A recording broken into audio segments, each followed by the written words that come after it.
Hello दोस्तों, YouTube channel subscribe कर लें, क्लिक बेल आइकन को प्रेस कर दें ताकि सारे नोटिफिकेशन आपको मिलते रहे। जेआईबी से और बैंक प्रमोशन के संबंध से हम लोग बात करें। जेआईबी का accounting and financial management for bankers AFMB unit number 3 है। Maintenance of cash book subsidiary book है, चैप्टर का नाम। यहाँ एक छोटा अनाउंसमेंट करना वीडियो को स्टार्ट करने से पहले। यहाँ हमारे पास दो प्रकार की कोर्सेज होती हैं। एक जो होता है 6 महीने की वैलिडिटी के लिए होता है, जो दूसरा होता है लाइफ लॉन्ग वैलिडिटी के लिए ले सकते हैं। दोनों जगह आपको वीडियो लेक्चर कोर्सेज हो जाएंगे, किसी स्टडी की वीडियो हो जाएंगे, क्वेश्चन बैंक हो जाएगा, मॉक टेस्ट हो जाएगा और रिवीजन नोट्स हो जाएगा। कोई भी पेपर करिए, इंडियन इकोनॉमी हो, चाहे प्रिंसिपल्स हो, चाहे अकाउंटिंग हो, चैटल बैंकिंग हो, सभी के दाम 1000 रुपये, सभी के दाम 2000 रुपये हैं। अगर आप कॉम्बो पैक करते हैं चारों पेपर एक साथ करते, इसका दाम है 2500 रुपये, इसका दाम है 4000 रुपये। आज का जो वीडियो है जेआईबी का एफएमबी मॉड्यूल यूनिट 3 है, हम लोग उसको पढ़ रहे हैं, मेंटेनेंस ऑफ कैश बुक या फिर सब्सिडरी बुक्स के बारे में। सबसे पहला ये बिजनेस ट्रांजैक्शन के बारे में थोड़ा समझ लेते हैं। क्या समझते हैं हम लोग बिजनेस ट्रांजैक्शन का? ट्रांजैक्शन का मतलब हो गया, आप दो जगह से हो रहा है, यानी एक आदमी दो आदमी के बीच में हो रहा है, एक डेबिट हो रहा होगा तो क्रेडिट हो रहा होगा, ट्रांजैक्शन बोलेंगे। डेबिट क्रेडिट हो रहा है, ट्रांजैक्शन बोलते हैं। या हम बोल सकते हैं ट्रांजैक्शन हो रहा हो पैसे के संबंध में। ट्रांजैक्शन किस चीज में हो रहा है? पैसे के संबंध में होता हो, पैसा इधर से उधर जाना, या सामान के संबंध में हो, गुड्स सर्विसेज, इन सभी की मेजरमेंट जो होगी पैसे के संबंध में होगी। ठीक है, तो इस बात को आप ले सकते हैं। जो बिजनेस ट्रांजैक्शन है ये क्या है? इन्वॉल्व्स, ठीक है, एक्सचेंज। एक्सचेंज क्या चीज में? मनी के सेंस में हो सकता है आपका, गुड्स के सेंस में हो सकता है आपका, या फिर सर्विसेज के क्षेत्र में हो सकता है। और इन सभी को मेजर किया जाएगा, measured in terms of money.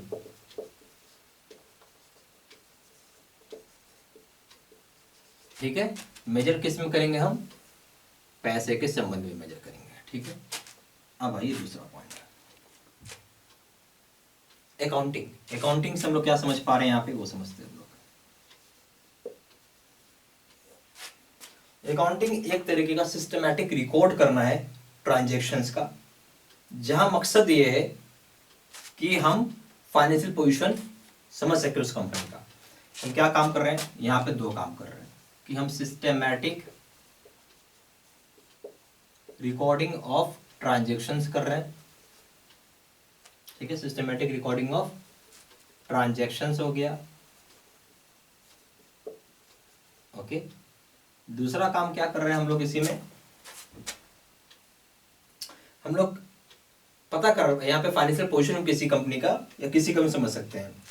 हम लोग यहाँ फाइनेंशियल पोजीशन भी जान सकते हैं, यानी फाइनेंशियल पोजीशन भी हम किसी भी चीज का जान सकते हैं। ये दो काम कर सकते हैं। अकाउंटिंग से क्या हुआ? सिस्टमैटिक रिकॉर्ड हो गया ट्रांजैक्शन, और साथ साथ फाइनेंशियल पोजीशन भी आप किसी के बारे में जान सकते हैं। तीसरा ही वो है बुक कीपिंग।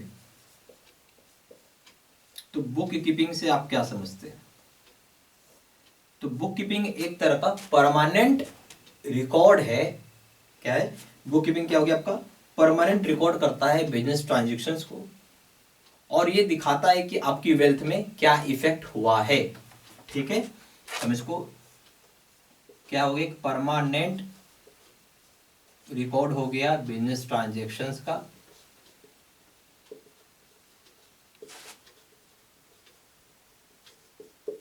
जो कि दिखाता है, शोज इफेक्ट ऑन वेल्थ, कि वेल्थ के ऊपर क्या इफेक्ट है आपका, आपका ये दिखाएगा। ठीक है, इसके बाद इसको बुक कीपिंग को बताया गया साइंस ऑफ पेक्यूनियरी ट्रांजैक्शंस। क्या साइंस ऑफ पेक्यूनियरी ट्रांजैक्शंस का मतलब है कि ट्रांजैक्शन जो मनी वर्थ का होता है, तो बोल सकते हैं साइंस ऑफ पेक्यूनियरी ट्रांजैक्शंस। इस पेक्यूनियरी ट्रांजैक्शंस का मतलब है कि ट्रांजैक्शन जो मनी का हो या मनी वर्थ का हो। ट्रांजैक्शंस यानी that is transactions of money worth.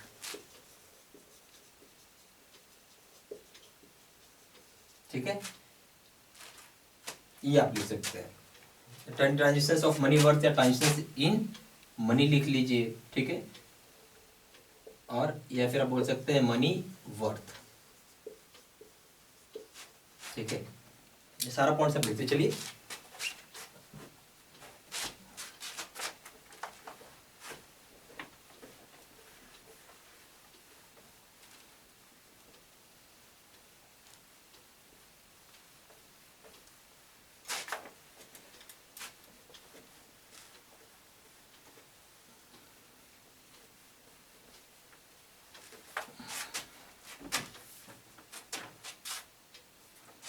अब आइए जर्नल के ऊपर।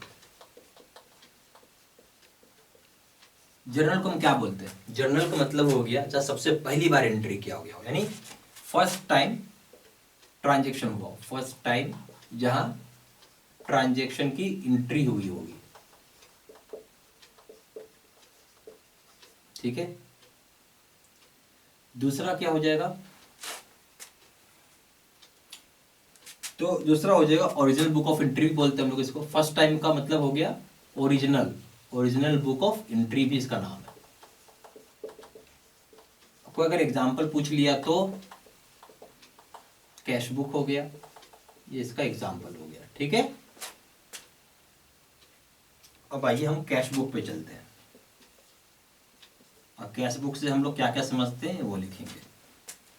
कैश बुक क्या है? ये ओरिजिनल बुक ऑफ एंट्री है और हम इसको जर्नल भी बोलते हैं। तो कैश बुक ऑफ ये क्या हो गया? जैसे मैंने आपको बताया ऊपर में लिखा हुआ भी है, ओरिजिनल बुक ऑफ एंट्री है, जिसको कि हम लोग जर्नल भी बोलते हैं, ठीक है। तो ये ओरिजिनल बुक ऑफ एंट्री हो गया।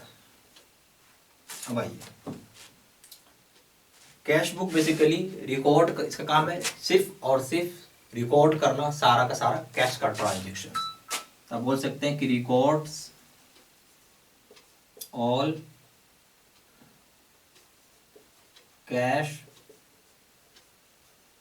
ट्रांजैक्शंस, रिकॉर्ड करता है कि सारा का सारा कैश की ट्रांजैक्शंस को। इसमें दो चीज हो जाएंगी। एक तो हो जाता है कैश का पेमेंट करते हैं आप, ठीक है। दूसरा क्या होगा? कैश रिसिप्ट करते हैं आप। यही दो चीज हो सकता है ना, ठीक है। कैश पेमेंट्स, कैश रिसिप्ट्स, ठीक है। तो ये जो ट्रांजेक्शंस को क्या करेगा? कैश बुक रिकॉर्ड करता है। देखिए ट्रांजेक्शंस को जब कैश बुक रिकॉर्ड करेगा तो किस प्रकार से करता है?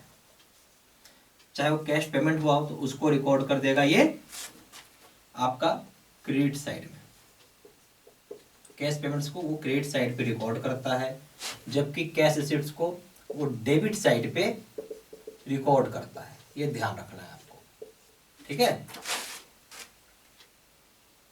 अच्छा, कैश बुक जो होता है वो खुद सर्व करता है एज ए कैश अकाउंट की तरह, यानी सर्व करता फंक्शन ऑफ कैश अकाउंट। आप बोल सकते हैं serves as function of cash account, एक कैश अकाउंट की तरह फंक्शन करता है, ठीक है। इसकी वजह से कोई जरूरत नहीं है यहाँ पे आपको लेजर रखने का या लेजर को इसमें रखने का, ठीक है। इसी में आप एक बात और ऐड कर सकते हैं कि there is no need for opening cash account in ledger. इसलिए हमें से याद रखना है लेजर का सिर्फ और सिर्फ जर्नल होता है। कैश बुक का हमेशा जर्नल होता है, कैश बुक का लेजर नहीं होता है, याद रखिएगा।